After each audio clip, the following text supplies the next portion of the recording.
रात के अंधेरे में एक अकेला युवक अपने कमरे में बैठा था। उसकी आंखों में बेचैनी और दिमाग में सवालों की आंधी थी। नाम था अभय। उम्र 22 साल और सपना था एक बड़ा वकील बनने का। लेकिन गरीबी, जिम्मेदारियां और समाज की जटिलताएं उसे हर दिन चुनौती देती थीं। अभय का जन्म एक छोटे से गांव में हुआ था।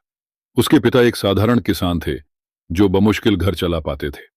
माँ एक स्कूल में सफाई का काम करती थीं ताकि घर में 2 वक्त की रोटी आ सके। लेकिन अभय के मन में हमेशा एक आग थी, न्याय के लिए लड़ने की।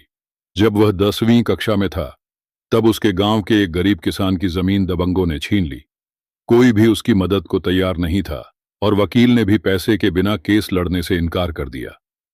तभी अभय ने तय किया कि वह एक ऐसा वकील बनेगा जो गरीबों के लिए लड़ेगा। किसी तरह उसने कानून की पढ़ाई के लिए एक सरकारी कॉलेज में दाखिला लिया। पढ़ाई के साथ साथ वह एक चाय की दुकान पर काम करता ताकि अपनी फीस भर सके। क्लास में वह हमेशा सबसे तेज रहता और उसकी जिरह करने की शैली को प्रोफेसर भी सराहते थे। एक दिन कॉलेज के ही एक प्रोफेसर ने उसे एक छोटे से केस में असिस्ट करने का मौका दिया। केस एक गरीब महिला के हक का था जिसका पति उसे बिना तलाक दिए दूसरी शादी कर चुका था। यह अभय के लिए पहला मौका था जब वह किसी अदालत में खड़ा होने वाला था। कोर्टरूम में उसका दिल तेजी से धड़क रहा था, लेकिन उसने खुद को संभाला।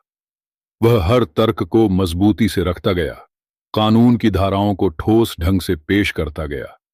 उसके तर्कों के आगे विपक्षी वकील झुंझला गए और अंत में न्यायाधीश ने फैसला उस महिला के पक्ष में सुना दिया। इस छोटी सी जीत ने अभय को हिम्मत दी। धीरे धीरे उसकी पहचान बनने लगी और वह गरीबों का वकील कहलाने लगा। बड़े बड़े वकीलों के बीच भी उसकी जिरह चर्चा का विषय बनने लगी।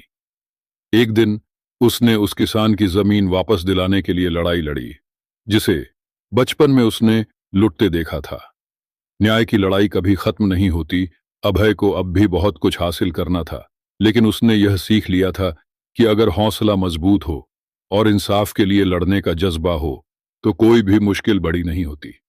आज भी जब वह कोर्ट रूम में खड़ा होता है तो उसकी पेशानी से पसीना जरूर गिरता है, लेकिन वह मुस्कुराता है क्योंकि उसे पता है कि हर लड़ाई के पीछे कोई ना कोई सच्चाई होती है और वह उसी के लिए लड़ रहा है।